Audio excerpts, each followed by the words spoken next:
నమస్తే అండి, నేను డాక్టర్ ఝాన్సీ, ఫర్టిలిటీ కన్సల్టెంట్, మాతృత్వ ఫర్టిలిటీ సెంటర్, నెల్లూరు బ్రాంచ్. ఈ రోజు మనం ఈ వీడియోలో importance of age in infertility అనే విషయం గురించి తెలుసుకుందాము. ఇన్ఫర్టిలిటీలో ఏజ్ అనేది చాలా ఇంపార్టెంట్. ఏజ్ అనేది ఏంటంటే నాన్ మాడిఫైబుల్ రిస్క్ ఫ్యాక్టర్.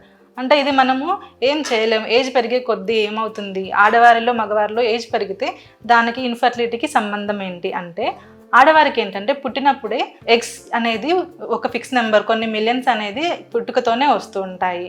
అవి మనం పెరిగే కొద్దీ అంటే ప్యూబర్టీ నుంచి ఎగ్స్ అనేవి తగ్గుతూ ఉంటాయి. పీరియడ్స్ వచ్చినప్పటి నుంచి 30-35 ఇయర్స్ వరకు మంచి ఎగ్స్ అనేవి స్లోగా తగ్గుతూ ఉంటాయి. ఆఫ్టర్ 35 ఏంటంటే డ్రాస్టిక్గా ఎగ్స్ కౌంట్ అనేది తగ్గుతూ ఉంటుంది. సో ప్రెగ్నెన్సీ రావడానికి మంచి ఫర్టైల్ పీరియడ్ ఏంటి అంటే 20-30 ఇయర్స్ అని చెప్తూ ఉంటాము. ఆ ఏజ్లో ఏంటంటే ఎగ్ క్వాలిటీ కానీ సంఖ్య కానీ బాగుంటుంది. సో ప్రెగ్నెన్సీ రావడానికి ఛాన్సెస్ ఎక్కువ ఉంటాయి.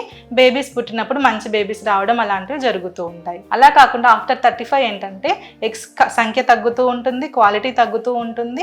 అలాగే కాకుండా ప్రెగ్నెన్సీ ఛాన్సెస్ తగ్గుతూ ఉంటాయి, ఇన్ఫర్టిలిటీ రేట్ అనేది పెరుగుతూ ఉంటుంది. అంతేకాకుండా ఎగ్స్లో DNA డ్యామేజ్ అనేది ఉంటుంది. సో జెనెటిక్ అబ్నార్మాలిటీస్ రావచ్చు, అబార్షన్ ఛాన్సెస్ ఎక్కువ అవుతూ ఉంటాయి. సో ఇది ఆడవారిలో. మగవారిలో చూసుకున్నట్టయితే వారికి 3 నెలలకు ఒకసారి కొత్త స్పర్మ్స్ అనేవి ప్రొడ్యూస్ అవుతూ ఉంటాయి.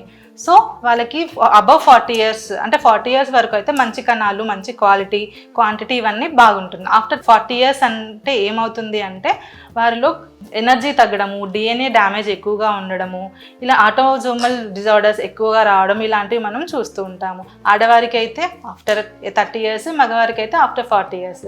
సో ఇది కన్సిడర్ చేసుకొని మనము ప్రెగ్నెన్సీకి ట్రై చేస్తూ ఉండాలి. సో ఎక్కువ డిలే చేసుకోకూడదు. ప్రెగ్నెన్సీ రావట్లేదు అంటే ఇన్ఫర్టిలిటీ సెంటర్స్కి వెళ్ళడము, కన్సల్ట్ అవ్వడం ఇవన్నీ చూస్తూ ఉండాలి. కొన్ని టెస్ట్లు అనేవి ఉంటాయి. ఆడవారికి అయితే AMH టెస్ట్ అనే ఉంటుంది. అది ఏం చెప్తుంది అంటే ఆడవారిలో ఇంకా ఎన్ని ఎగ్స్ ఉన్నాయి, ఎప్పటి వరకు మనం ట్రై చేసుకోవచ్చు, దీని గురించి తెలుసుకోవచ్చు. మగవారిలో అయితే సెమెన్ అనాలిసిస్ అండ్ DFI ఉంటుంది. దాని ద్వారా మనకి ఏదైనా అబ్నార్మాలిటీ ఉందా అనే విషయం మనం తెలుసుకోవచ్చు.